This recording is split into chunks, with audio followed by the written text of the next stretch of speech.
ये कहानी एक ऐसी लड़की की है जो मूडा होकर भी कॉल सेंटर में काम करती थी।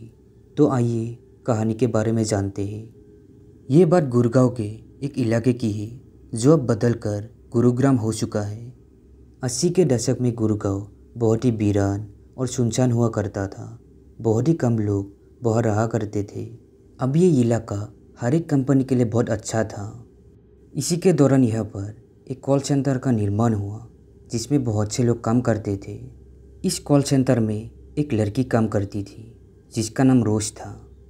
वो अपने काम को लेकर बहुत ही सतर्क थी और बहुत ही अच्छी तरीके से काम भी कर रही थी। कई बार वो लगातार एम्प्लॉय ऑफ द मंथ का खिताब भी जीतती रही, जिसके कारण वो अपने सीनियर अफसरों की नज़रों में बहुत ही लायक थी। वो उसके काम से बहुत ही इम्प्रेस थी। लेकिन एक दिन उस लड़की के पास एक कॉल आया। आमतौर पर कॉल सेंटर में कॉल लगभग 5 से 6 मिनट तक लंबी चलती है, लेकिन उस दिन कॉल लगभग 1 घंटे तक चली। बात करते समय वो बहुत ही परेशान नज़र आ रही थी।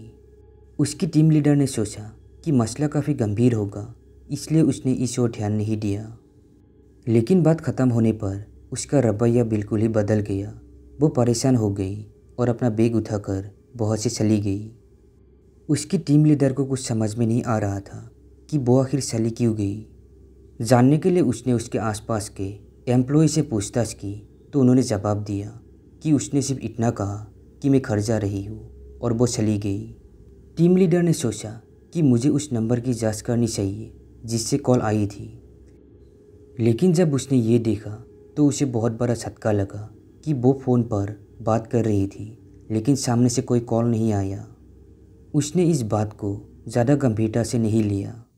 अगले दिन जब रोज को कंपनी में आना था तो वो वहाँ नहीं पहुँची। टीम लीडर को चिंता होने लगी क्योंकि पहले ऐसा कभी नहीं हुआ था। उसने सोचा कि शायद उसी कॉल की परेशानी की वजह से वो आज नहीं आई। दूसरे दिन भी जब रोज कॉल सेंटर नहीं आया तो टीम लीडर ने उसे कॉल किया, लेकिन उसका फ़ोन बंद आ रहा था। मेल किया, मैसेज किया, लेकिन रोज से संपर्क नहीं हो रहा था। टीम लीडर ने नाइट शिफ्ट में रोज को घर छोड़ने वाले गाड़ी के ड्राइवर से पूछताछ की और रोज का पता निकला। कंपनी के किसी एम्प्लॉय को उस पते पर भेजा गया। जब उस व्यक्ति ने उस पते पर घर के मालिक से बात की तो पता चला कि यह इस नाम की कोई लड़की नहीं रहती। एम्प्लॉय ने बोला, लेकिन ड्राइवर उसको यही छोड़कर जाता था। इस पर मकान मालिक कहता है शायद वो यहाँ उतरती हो, लेकिन उसका घर आसपास ही कहीं होगा।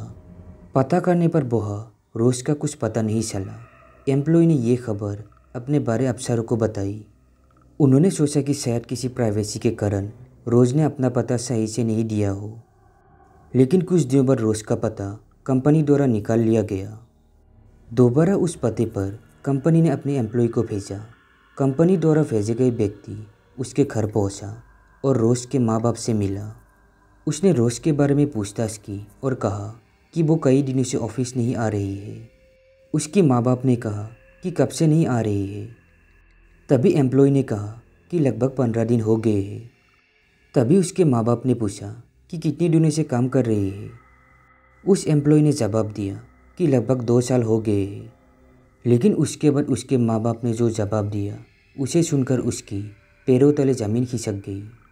उन्होंने कहा, ऐसा नहीं हो सकता, रोज को मरे 8 साल हो चुके हैं।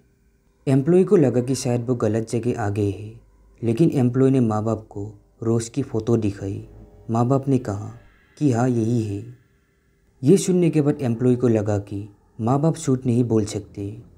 ये बात एम्प्लॉय ने अपने सीनियर को बताई। उन्होंने अच्छी तरीके से ये जानने के लिए उनसे फ़ोन पर बात की और पता चला कि ये सच है। ये बात पूरे ऑफिस में फैल गई। जो एम्प्लॉय रोज के साथ काम करते थे उनमें से एक की मौत हार्ट अटैक से हो गई और कुछ की दिमागी हालत ख़राब हो गई। इतना ही नहीं, इसके पहले वह कई हैरान करने वाली घटनाएं घटी। एक बार बेसमेंट में बैठे गार्ड को कुर्सी से गिरा दिया जाता है। वो लोगों को बताता है, लेकिन उसकी बातों पर कोई यकीन नहीं करता। बाद में पता चलता है कि जहाँ वो ऑफिस बना है वह लगभग 100 साल पुराना शमशान घाट हुआ करता था। खुदाई के दौरान वह कई कंकाल भी निकले थे। इसी के कारण वह कई घटनाएं घटी। लेकिन रोज वाली ये घटना ने सभी को हिलाकर रख दिया। लेकिन कंपनी ने ये बात फैलने नहीं दी जिससे उनके कारोबार में प्रभाव न पड़े। तो दोस्तों, आज की ये कहानी कैसी लगी कमेंट में ज़रूर बताना। अगर आपके पास भी ऐसी कोई कहानी है जो शेयर करना चाहते हैं, डिस्क्रिप्शन बॉक्स में मेरा ईमेल आईडी है, उस पर शेयर कर सकते हैं।